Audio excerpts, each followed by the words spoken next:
PH, they're just limiting the options of EXECRATION dito as to what they have been playing prior to the series. Phenomenal Eve play para kay Eto Max. Yeah. Nakikita ko kung paano siya mag-control ng mapa.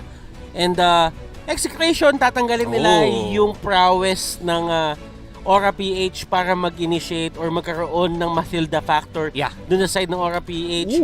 While Ling naman ang tinanggal ng side ng Aura para hindi magamit ni Kel VJ, since alam naman natin na natin mag-teammates to and alam nila JP kung paano gumalaw to si Kel. Selena, napauka, ano nangyari doon?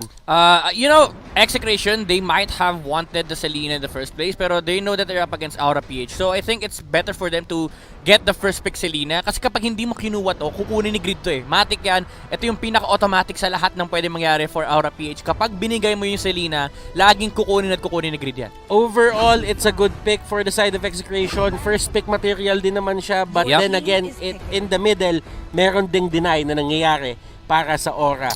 Benedetta Granger, while sumagot naman dito yung EXECRATION ng Lance at Kufra. I like this. The idea behind the Lancelot pick is, well, pinik naman na yung Granger on the side of Aura PH, but it threatens the jungler of Aura, and there's no flexing room anymore for Aura PH. You already see two of their cores at dinagdagan pa nila. Pinasok pa nila yung Alice ni Benny Cutie. So this is Aura PH showing EXECRATION na wala na kaming pakialam kung makipag-contest kayo sa amin. We just want to get our heroes. And EXECRATION, I really like the answer. The Lancelot immediately picked up after the Granger kasi ito yung direct answer nila against Aura PH. And as you can see, Alice nga yung kinuha ng Aura. And it seems to me na nakuha ng Aura yung concept na gusto gawin ng EXECRATION eh. As you can see, napaka-safe ng isang Selena pag nagtatapon lang siya ng Abyssal Arrow from afar. Pagka may tinamaan, tsaka kayo mag-e-engage. And with an Alice, kapag dumating yung mid-game, late-game, pwede ka pumersa ng engage na hindi sila handa at hindi nakapwesto yung EXECRATION. Pero ang maganda naman sa ginawa ng EXECRATION dito is that they picked up the Kufra immediately para maubos yung hero pool ni JP. Dalawa yung ginagawa nitong Kufra pick na to. Number one, yung sinabi natin kanina na deny nila yung hero pool ni JP. Number two, you already see that Aura PH will be playing a side lane Benedetta. So wala na yung option for them to pick up the Barats. Something na na-discover din natin ngayong season na ang pangit talaga maglaro ng Kufra against sa Barats. Kasi ang ginagawa lang ng Barats, hinaharapan niya yung Kufra, and with the passive of the big guy, yung resilience, talagang kakainin niya lang pagkatalon kagad. So EXECRATION, alam nila wala na yung factor na yon, immediately remove the Kufra option for Aura PH. And now, nandun na tayo sa second phase ng ating bans. Nauna na si Harith, tinanggal na rin ni EXECRATION si Kagura. Tapos, ang ginawa naman ng Aura, tinanggal nila yung Lunox. Eh, nakakatakot nga naman yung Lunox ngayon. Especially yung way kung paano siya nilalaro ngayon. I like the idea. You mentioned the Lunox, no? It's supposed to be a target ban on the gold lane for EXECRATION. Nililimit lang nila yung lalaroin ni Kelra. But I really want to highlight the importance of the Harith ban. Kasi it seals up the factor na wala nang ibang hero si Kelra. Most of the gold laners would be resorting to early game compost lineups. Pero remember, meron kang Alice sa side ng Aura PH. Something na kailangan i-address ng EXECRATION. Okay. Popol and Kupa ang binan na side ng EXECRATION. I really think it's because of the broad place na pwede nilang gawin. Pero Aura PH, kumuha sila dito ng Barats. And nagigets ko kung bakit napareact dito si Midnight ng ganyan. It's because all in all, lahat ng spots dapat ng course dito ng side ng Aura, the-fill na ng Benedetta, Granger, at Alice. Pero, merong isang wild Barats na lumabas out of nowhere. Oo, Batters, a wild Barats appeared, no? Sabi ni Aura PH, anong walang Barats pick? Magaling kami mag-draft. Oh my goodness. I love the Barats pick. It's really good against the heroes of EXECRATION. Number one, it counters two heroes, the Kufra and the Selena. Literal na itong dalawang heroes na to, walang silbi sa harap ni Barats. The Lancelot though, it's a different kind of discussion. Pero the thing is, Aura PH, they've secured themselves a good answer to the team fight of EXECRATION. At napilitan sumagot yung EXECRATION ng isang backshot pick. Now, this is going to be a Claude side lane na madalas ginagamit ni Kelra, and as we can see, Aura PH taking their time doon sa last pick nila. What do you think about this? This is a Farsa. This is an easy Farsa pick for Aura PH. Either that or they go for a Natalia alongside the Benedetta. Baka support tong Benedetta na to, so it might be... Oy! Kakaiba! Tank Barats. Tank Estes. Well, nasa ganun side tayo na parang kumbaga nagkaroon sila ng, as we can say, a tank support setup na hindi mage yung nasa gitna. Hindi mo siya mako-consider as mid-mage, but at the same time, si Greed yung magkakaroon ng priority dito into the lane. Yeah, I kind of get the idea since nagkaka-item din naman yung usual phosphorus natin. So it still fits the idea na may Barats option si Aura PH. Ang nakakatakot dito is yung early game prowess ni EXECRATION actually. Kasi kahit sabihin natin na yes, meron kang Barats, you can stop the Kufra and the Selena, the thing is, you need to get the stacks. And yung early game na EXECRATION, they can just snowball with the Selena, leash nyo yung Lancelot with the arrows, tapos play aggressively in the jungle of our PH. That is true, Midnight. And do not forget na kahit may Barats sa kabila, Chaknu is one of those specialists na bigla kang gugulatin ng magandang setup. So, this could be a factor, sinasabi ko lang, for the side of Aura PH na kailangan nila bantayan. Yes, you do have the counter, but still, if someone is playing the Kufra in a good manner or a good position, paramdam ko kailangan nyo pa rin mag-ingat. Let's head on sa Celestial Palace. Hindi pa pala, ladies and gentlemen. Testing lang, practice Testing lang. Parang ano yan, sabi ni Chakno, sige, testingin natin yung Kufra sa Barats. Specialist di ba? It's something na it's something na you can't remove from the player. And by the way, yung slotting nun, Midnight, first phase, pinili si Kufra, at ang actual na sumagot is going to be Aura. Yeah, and it was something na nakita natin previously that has been done by EXECRATION, no? Knowing na ito kasi yung recipe nila for success. So, sabi ng, marami nagsasabi, bakit nga naman di binibigay yung Kufra at Atlas ni Chakno? Well, ito na, sabi ni Pakbet, first phase, Kufra tayo kagad. This is interesting. Katulad nga ng sinabi natin, all of the teams have different understandings ng meta, ng drafting, and they will have to execute it well dito sa game na to. Now, ano yung factor na merong tig-isa or dalawang player na talagang gumagamit? Sabihin na natin na alam kung paano gumagalaw yung laro ng isang team o kung paano gumagana yung bootcamp nila. I think ang factor dito is yung sa EXECRATION, no? They have 4 of the key heroes that they wanted. So I think mas kabisado nila dapat yung laro ng isa't isa, no? Yung communications nila sa camp, especially with Kel VJ and Etomax on the Lancelot and Selena, mas pabor sa kanila yung ganitong klaseng setup. While you have Aura PH na medyo nag-adjust. And I think they were even forced into a corner here to pick up the Estes and the Barats. And as you can see, yung triple split screen natin, Kilowash versus Renjo, Kelra against Benny Cutie at Greed Etomax. Medyo nakakaroon ng onting suntukan dito sa may gitna at si Chakno nandun agad sa pwesto ng Granger at ng Estes. Yep, yan yung sinasabi natin kanina. Yung aggression na pwedeng dalhin ni Selena at ni Kufra on invading the jungles of Aura PH. It forced the retribution immediately on the side of Lord Hades. Pero si KLVJ, ginamit din niya actually yung retribution niya. I think it was on the Little Wanderer para lang masecure. But yeah, it does mean that Aura PH, they can be delayed by the presence of the Kufra and the Selena. Greed, Etomax, medyo nagkakaroon sila ng onting back and forth doon at ginagamit ni Etomax yung window na hindi pa level 4 dito si Greed para maging aggressive. Yep, and ang malaking problem dito for Aura PH, hold that thought.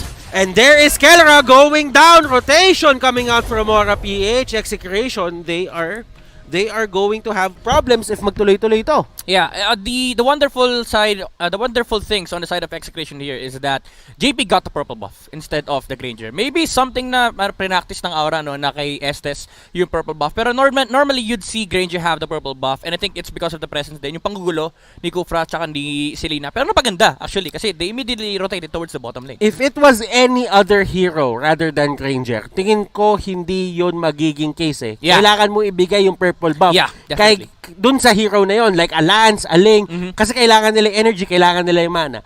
But if you're gonna go for a Granger, usually kailangan mo lang sa Granger antayin matapos yung Rhapsody, tapos mag-rondo ka, Death Sonata, you need the pure damage that comes out from the orange buff. Yep, and this comes from the level of understanding ng mga players natin. Alam ni Lord Hades na bakit di ako mag-rotate kahit level 3 lang ako?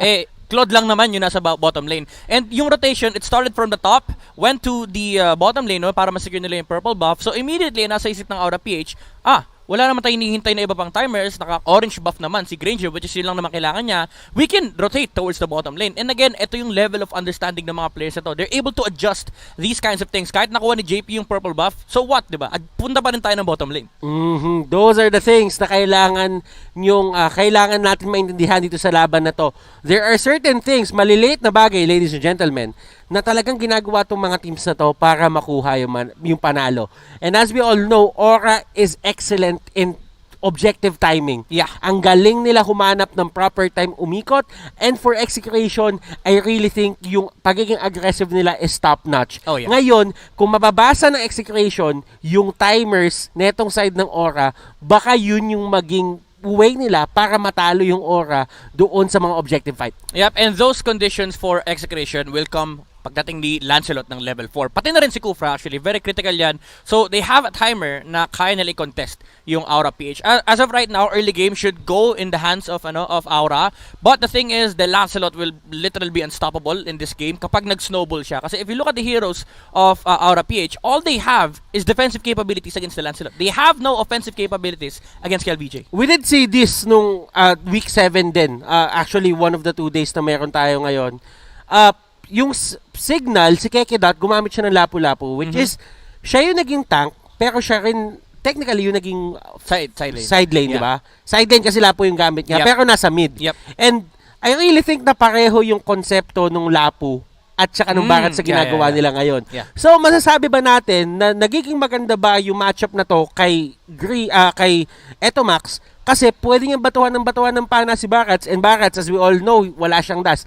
Ang nangyayari dito kay Barats, parang nga siya isa sa akin na wala siyang mobility kahit ano. Talagang lalakarin mo yung mga bagay-bagay kung wala kang flicker. So do you think that is going to be something na kailangan tignan ng execution na papababain ko yung buhay ni Greed bago tayo pumunta ng objective? Yeah, I think they should kasi by nature, it's already a victory for them knowing na position 4 Barats to. Even though you explained kanina na yung post 4 natin, nagiging blurry na nga kung sino yung mga heroes na nilalagay dito. Pero as Aura PH, as this game goes on, mararamdaman natin na parang nagiging 4 yung core nila. Pero as it is right now, they have no heroes like Farsa, they have no heroes like Kagura na talagang natural playmaker. So again, if you're gonna ask the question should Execration look into this, I think they should. Kasi if they pass it up, it's victory already out of the window. Renjo umikot kay Kilowash at ang dalawang mag-idol na nagbatian sa Twitter at sabi nila, makakalaro ko yung may idol. Ang sagot ni Kilowash, good luck po, Idol Grid. Yan.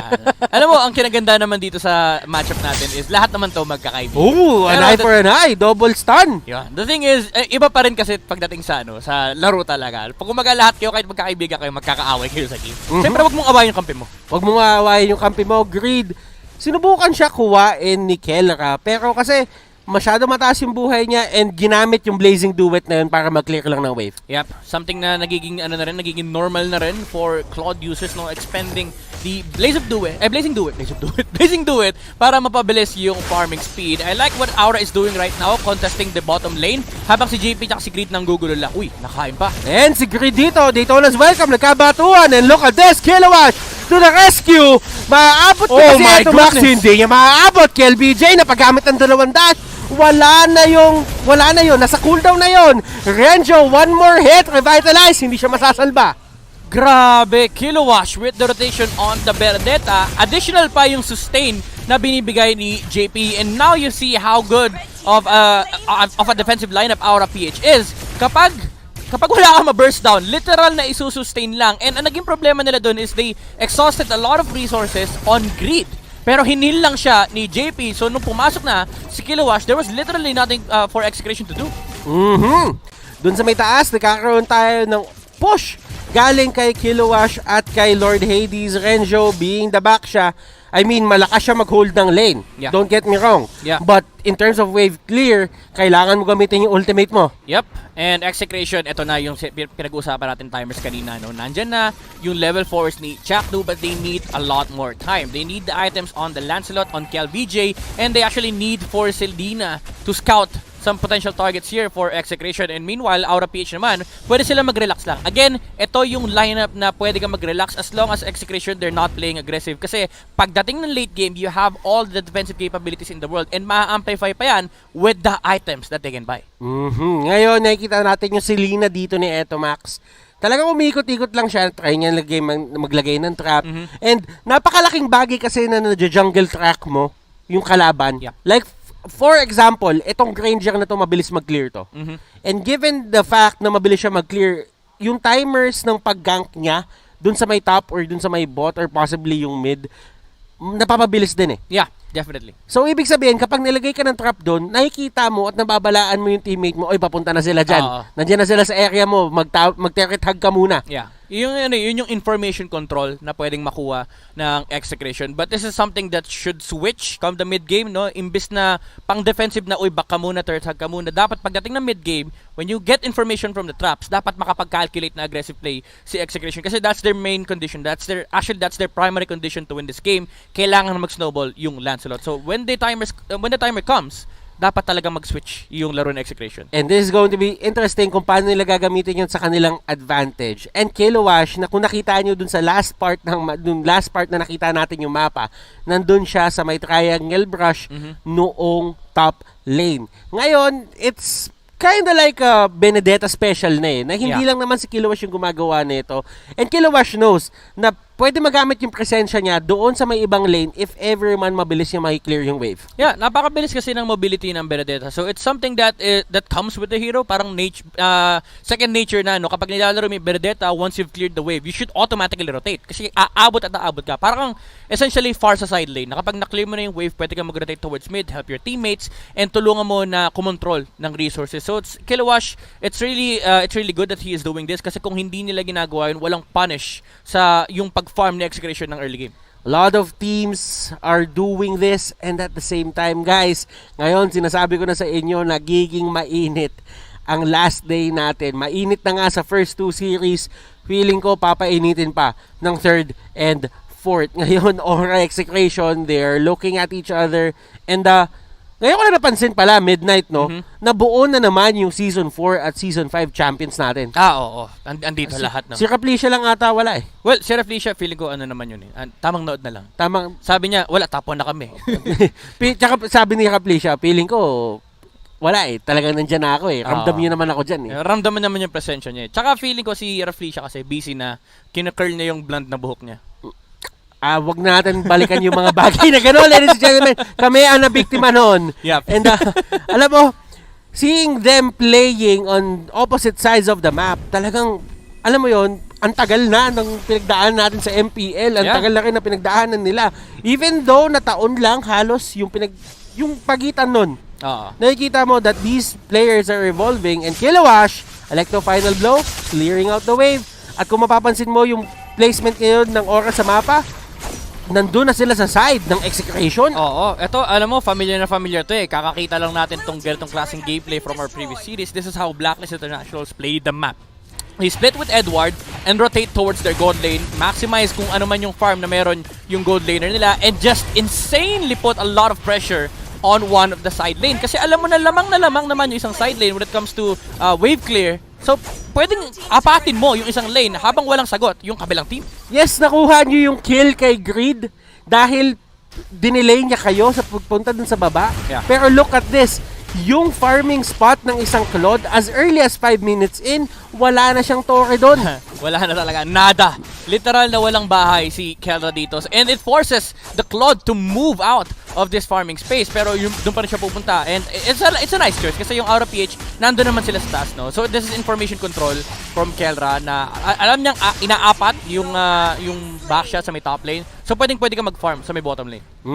And as you can see, si Kelra doon, napakalayo ng pinuntahan niya and matatagalan siya bago makapunta dito sa may turtle. So it's going to be a 3v4 situation. Kung gugustuhin man ng EXECRATION na kunin to, pero Retrigod, KLVJ, naagaw pa niya, Lord Hades, ang kanyang next target, KLVJ, going up and manning up against the side of Aura. Wow! Kiel will go down, but still the fact remains, Nakuha niya pa rin yung turtle at nakuha niya pa rin si Hades. Oh, okay na yon, Butters, kasi nakuha naman yung jungler, di ba? Na-trade lang, kumbaga, pero essentially, it was just a mistake from KLBJ. Pero nakuha pa rin niya yung kailangan niyang kunin. Wala lang siyang dash, pero kung meron yun, baka naubos ang Aura PH. Oh! Nice play from the Kufra right there.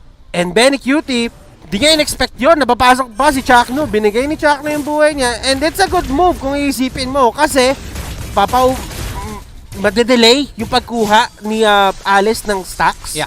And hindi pa siya makakapag-farm for that certain moment. Yep. Tsaka ang kinaganda ng trade is tank naman si Chaktu. He passively gains gold from the mascot he has. Oh my goodness! Kelra! Blazing Duet! Oh my god! Kulang yung damage, Butters! And grabe yung pag-pinpoint nila kung nasan si Lord Hades. If ever man na walang ulti si JP doon, that could have been a kill. Grabe yung damage output. Oo, kailangan alalahanin ng execration ng aura to, no? Yung damage na nakukuha nila from the Claude, and especially yung setup pa ni Kufra. Oh, very cutie going in. At binawian ni Benik si Chakno dito. Talagang nung nakita niyang papasok na, tsaka naman siya pumasok. Siya na mismo yung nag-dive! KLBJ! Na biktima na Daytona's welcome! Kilowash na sa may pinakalikod. Sinusubukan niya i-zone out yung mga members dito side ng Execration. Aura! They will take down the turrets once again. Lumiit na naman ang mapa nila. Renjo humarap. Hindi pa kinakaya ng Aura ngayon, pero masaya sila sa nakuha nila. Yeah, alam mo, Butters, this time around, Aura PH, they are the ones holding a gold lead against EXECRATION. Although nandun pa rin naman yung damage output ni KLBJ, at this point, the sustain is just higher on the side of Aura PH. Nandiyan na yung heal ni JP, nandiyan na rin yung defensive items on the heroes of Aura PH. And ayun, makikita natin yung item check na naka-brute force breastplate na si Lord Hades, and pati na rin si Barats meron ng Dreadnought armor building up his next item. So this is a huge problem for EXECRATION kasi Blade of Hephaestus pa lang inukuha ni KLBJ. And yung Aura ngayon, no, parang hindi sila yung timing perfect na team. Oo. Na yung EXECRATION, nakakitaan mo na pinipilit pa rin talaga nilang i-contest kahit papano yung mga objectives. At ang nagiging way nila, sila yung nauuna dun sa pwesto. And right now, magbaba-out sila doon kasi nga mas madaming kailangan i-manage lanes as compared sa Aura. Kaya na, Antique Kiras for greed and ultimate bonding experience for Aura PH. 5 hero yun nasa mid lane. Hindi nila hayaan na matapos to. They can still take more objectives. May Daytona's welcome pa si Greed. Arrow hits JP pero wala naman silang pakialam. Systematic ang ginagawa ng Aura. Check doon natin sa may pinakalikod. Lord Hades na naman yung na-target nila. KLBJ nasa gilid. And Blessing of the Moon God. Pinihit ni JP. Pero will it be enough? Kelra dito tutumba. Claude will go down. Estes ang next na tutumba, mga kaibigan. Greed trying to run away, pero sa sobrang daming tao dito, tingin ko Midnight, this is going to be a kill. Kilowash, nandito pa rin, eye for an eye, makakatakbo ba siya? Renjo, hinahabol siya unti-unti. Stun, nandun, bago tumama yung gulong. At sila Chakno, Max, humahabol pa rin. Sabi nila, sige pre, tatangkihin ko to, ako na bahala. Execute, ginamit na ni Kilowash. Para kahit, tinamaan ng pala. Max, tumama yung pana.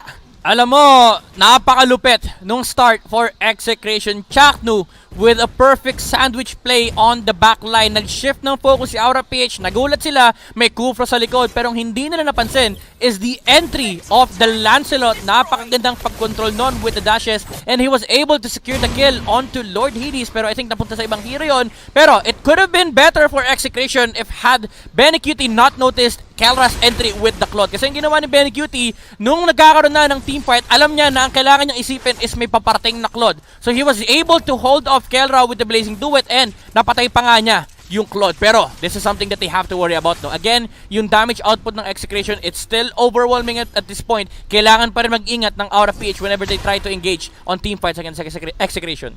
Aura is doing great, lalo na sa mga team fights, but EXECRATION, nagbabato rin sila ng sarili nilang suntok. Lord is now up. At nakikita nyo naman yung pwestuhan ng mga team dito. Nasa taas na sila. And you know what, Midnight? Ang pinaka-napapansin ko dito sa side ng EXECRATION, ang galing nila i-pinpoint kung nasaan si Lord Hades. Yeah. Ito kasi yung primary target nila. Kumbaga lahat ng mata ng EXECRATION nakatingin sa Granger. Pag lumabas sa cellphone nila, auto-lock yung mata nila. Ang tinitignan nila si Lord Hades. And nagre-reflect naman sa KDA 0, 2, and 3. At the moment, yung Granger natin. Ito yung hero sa side ng Aura PH na ang tingin ng EXECRATION, bawal kang maglaro. Eh kung mapapansin mo, Midnight, yung passive dito ni Greed. Literal na mas nagiging madali ata siya tamaan ng panay dun sa Oo. big guy. Lumalaki siya. Pero alam mo, Batas, wala naman kasi siyang wala naman siyang, walang problema eh. Kasi pag tinamaan siya, less than 1 second yung yung stun ng arrow sa totoo lang eh. Hindi siya tinamaan, sayang. Diba? Ang nangyayari kasi, okay lang na saluhin niya yon. Kasi nga mayroong passive. At dahil sa passive na yun, tumataas yung regen, yung stun time, bumababa. Oh my goodness. Greed, alis siya, Benny Cutie, nandun sa may pinakalikod. Eto Max, nahuli. At eto na yung sinasabi nating force engage. Wala sa pwesto, eto Max, kaya siya mahuhuli. Si Kellera, walang pumansin. Sinusubukan niya i-take down si Greed, pero tingin ko hindi yun yung tamang target. Grenjo, tinatangke, 4 na tao. Chakno, 2 tangke, nandun sa may pinakaharap. Hinayaan na nila makatakas si Kellera. Si Chakno ang main target nila, and that turret sa may gitna. Nakita mo yun, Batters. Tinangkin ni Greed lahat. Tyrant's Revenge, Tyrant's Rage. Pati yung pa natin ang buhay pa rin with the sustain of the blessing of the Moon Goddess and Aura PH. They want to end the game right now. Gustong-gusto na lang tapusin to, Kilowash. And Benny Cutie, grabe yung effort na pinapakita nila dito. The golden duo of Aura PH. Greed, yung pana sinasalo, yung tenacity nandun. Less than 1 second, sabi ni Grid. Panahin mo ako, okay lang. Tatanggapin ko ng buong puso. Alam mo, si Grid dito, napakalaki na nung barracks niya. Gusto niya talaga, syempre gusto ni Grid malaki siya. Para may stacks with the big guy. And kahit anong CC ibato mo sa kanya, hindi nagtatagal ng 1 second. And ito yung nakikita natin dito, si Greed.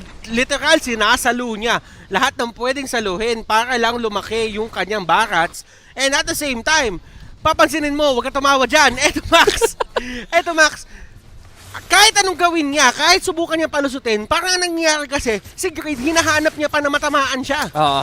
Sabi ni Aura PH dito, pag meron tayong barat sa harap na, na full stacks, pwede tayong pumasok ng pumasok. Kasi sasaluhin lang ni Greed lahat eh. Literal na, again natin pinag-uusapan natin kanina noon, literal na walang kayang gawin si Chaknu and pati na rin si Eto Max kapag yung barats yung problema nila. Pero kaya nga napakaganda ng sandwich play ni Chakno kanina kasi hindi ready and ang natalunan niya is yung backline which was Lord Hades and the gang. Pero ito, naku po. Chakno, ginamitan ng Daytona's welcome, hindi ma-cancel, dinala niya doon sa kamay ng kanyang teammates. Kahit wala na yung stun, gusto lang nila mapalapit and ayaw niya din itama sa pader kasi if ever hindi nila mapatay agad, sila yung mababalikan doon. Tabi-tabi pa naman sila, sabi nila. Wag dyan pare, tabi-tabi tayo. Pag tayo na-ult yan, tapos ang ML.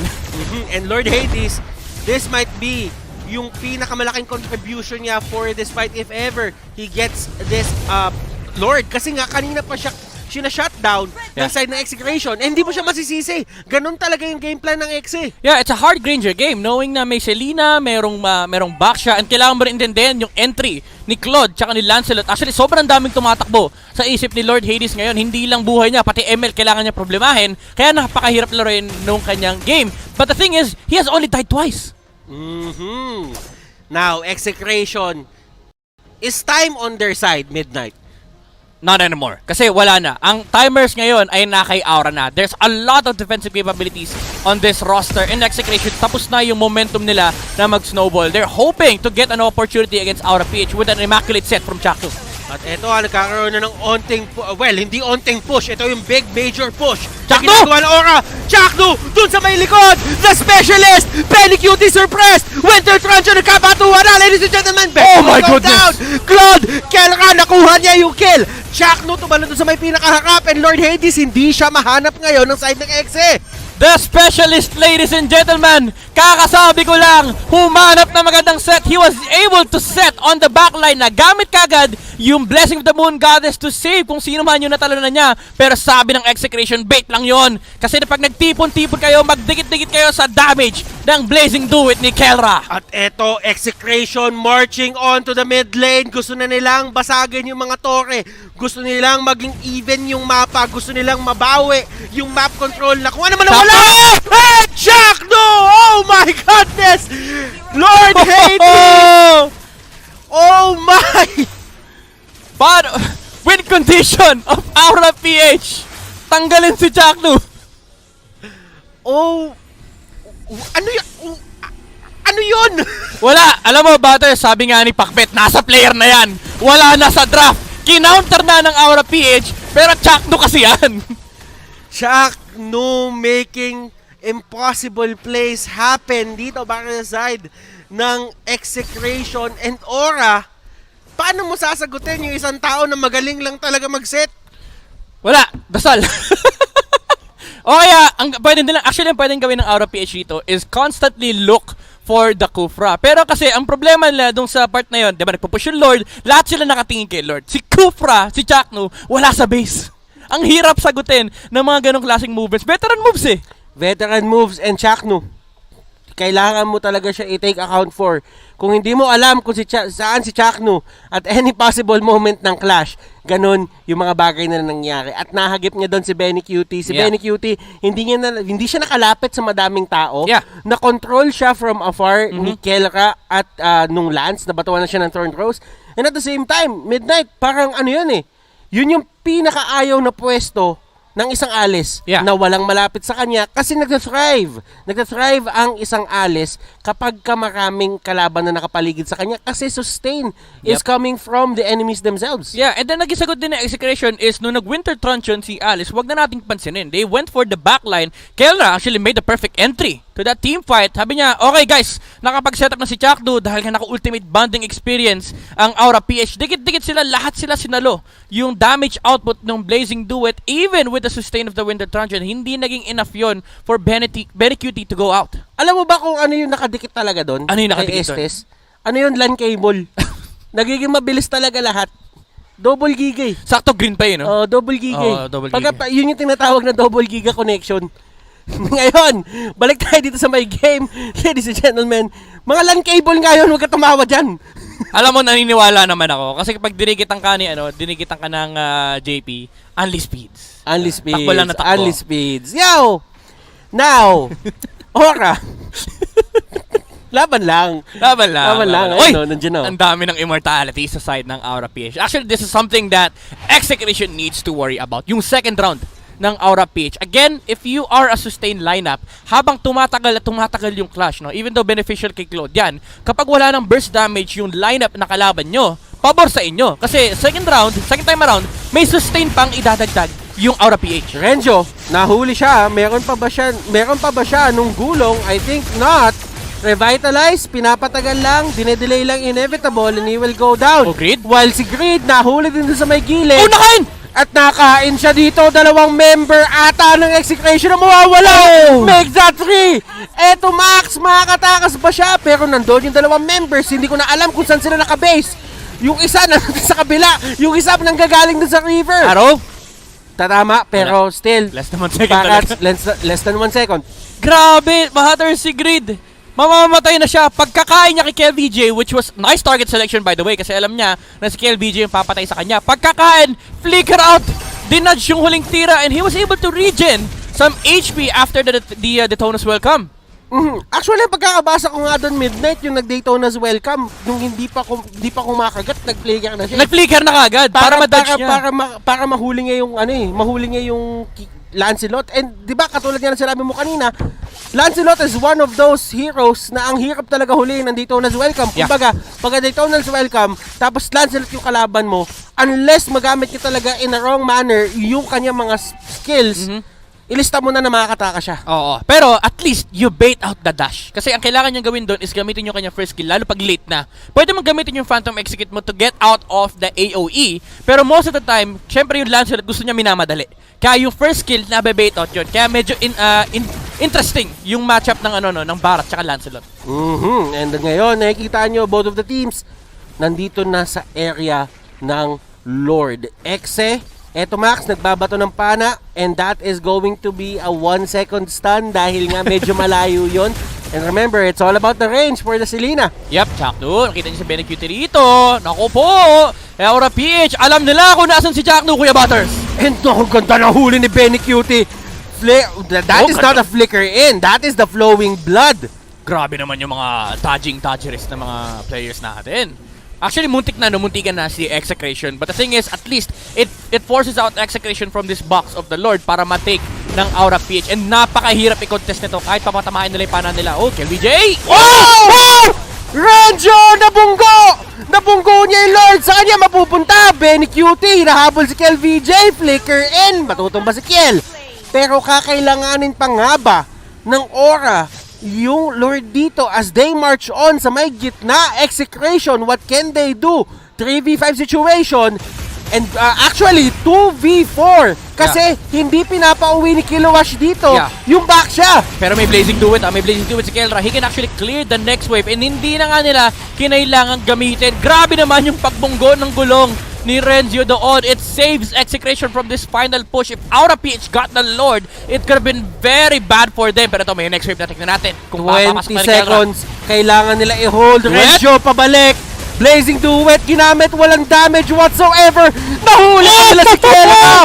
Daytona's welcome. Coming in. Chakno, Tyrant's Rage. Pinaalis nga lang yung minions. And I think, Midnight, this is it. Victory for game number 1 goes on the side of Aura Philippines. My goodness, Greed.